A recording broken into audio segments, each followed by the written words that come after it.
Welcome to Devasena అభిరుచులు.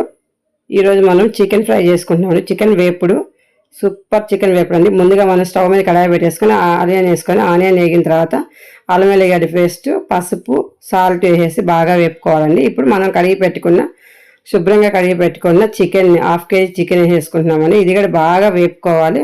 ఎంత బాగా వేపితే అంత మంచిగా ఉంటుందండి. ఇప్పుడు మనం మూత పెట్టేసుకున్నాము. చికెన్లో ఉన్న వాటర్ అంతా వచ్చేసింది. ఇప్పుడు మనం కారం వేసుకుంటున్నామండి. కారం 1 చెంచా, 2 చెంచాల కారం వేసుకుంటున్నాము. ఇప్పుడు మళ్ళీ కలుపుకోవాలి.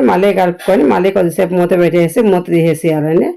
ఇప్పుడు కొంచెం కరివేపాకు వేసుకుందాం. కరివేపాకు కూడా బాగా వేగాలి. వేగిన తర్వాత కొంచెం కొబ్బరి పొడి, ధనియాల పొడి వేసేసుకున్నాము. గరం మసాలా పొడి కూడా వేసేసుకున్నాము. ఇవన్నీ వేసేసి వాటర్ అంతా ఇనికిపోతే చికెన్ ఫ్రై రెడీ అయిపోతుందండి. చూడండి, చికెన్ ఫ్రై రెడీ అయిపోయింది. టేస్టీ చికెన్ ఫ్రై రెడీ అయిపోయిందండి. Subscribe to my channel.